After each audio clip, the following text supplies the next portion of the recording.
This is Coach Tyler. I'm back again, once again. Hit that little subscribe, or maybe subscribe button. And yeah, I'm gonna get started today on today's topic.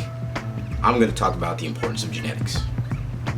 Now, I'm gonna keep this one short because you can go off on a tangent on this, but I'm gonna keep it specifically to weight loss, and also muscle potential and how muscle is on your frame, how fast you can build it.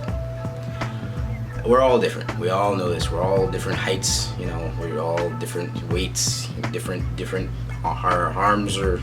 Some people can be the same height but have shorter arms than the other.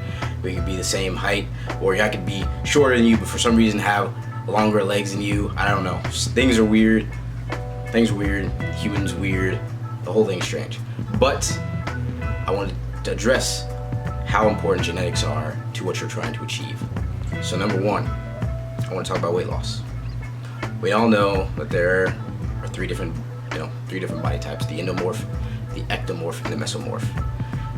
This matters to you if you're trying to lose weight. This needs to be said. You cannot eat the diet of an ectomorph and expect to get the same results as an endomorph or mesomorph. You have to realize what your body type is, how your body retains fat, where your fat goes, and also how to identify where's the first place that you lose fat when you start losing weight.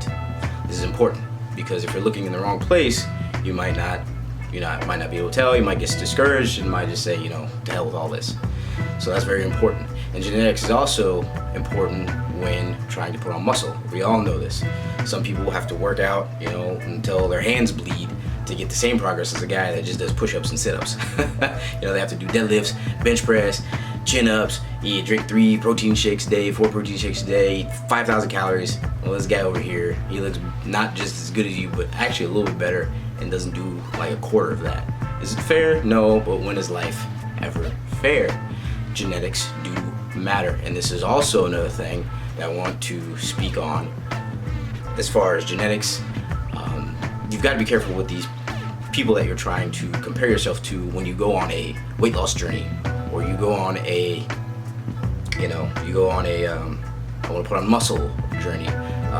If you're tall and lanky, you probably don't want to base your physique on someone like a shorter person like Franco Columbu or Lee Priest. That's probably not going to be how your body develops. You probably want to go with someone that's taller, like Arnold Schwarzenegger or a Frank Zane, someone like that.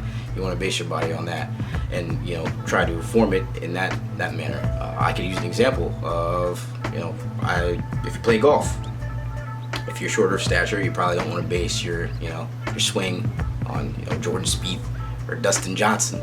These guys they come at the ball at different angles. Their leverage is different. The speed that they generate is different. So you're probably gonna want to adjust your swing and make it for someone who's a little bit closer to your body type, your height and these types of things. The genetics do matter. If it's hard for you to put on muscle, you're probably gonna have to take in a bit more protein, a bit more calories than someone else where it's a little bit easier. If you're naturally strong, you're gonna have to work on your weak points of your body. If you're strong, you have like a strong broad chest and I have a weak back. Well, you're gonna have to focus more on your back instead of working your chest so much. Maybe work on chest once a week, or once every 2 weeks maybe, and just do your back 2-3 times a week. You progressive overload. Get heavier, and then with heavier, add more reps while it's heavy. You got to keep the body guessing. But again, genetics do matter. How your muscle bellies look. The striations you get. How lean, how you look when you're lean versus how you look when someone else is lean. How your abs look when you're really lean. It's not gonna look the same as somebody else. You might never be capable of having that 8-pack that some guy has on Instagram. That just might not be you. It's just not how your body's designed. Again, is it fair? No, it's not fair. But that's just how life goes. But genetics are very important in a lot of different aspects of life.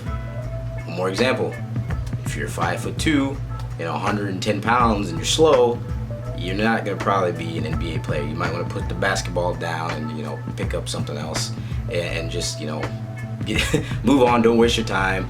Let's get going here with a different sport.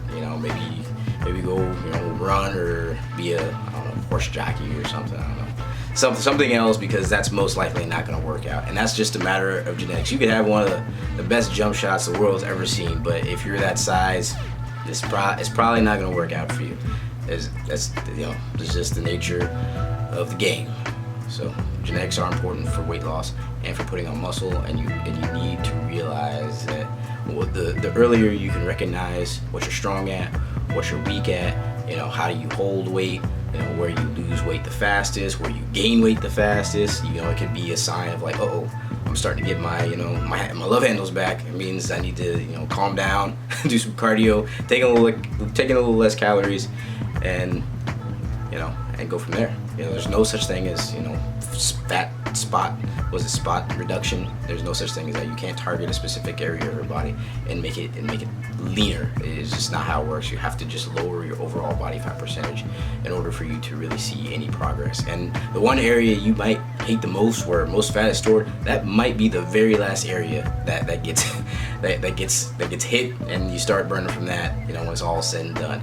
If you have the underarm fat or something, and it's like, why won't this go away? I almost have a six pack. Well, that just might be the last area that your body responds. You might have to do some, build a little bit more muscle there, and stay on your diet, do some more cardio, and keep the ball rolling. You'll get it eventually, but you just gotta, you gotta be patient, and you gotta stay true to the program that you're on. Stay disciplined and stay hungry.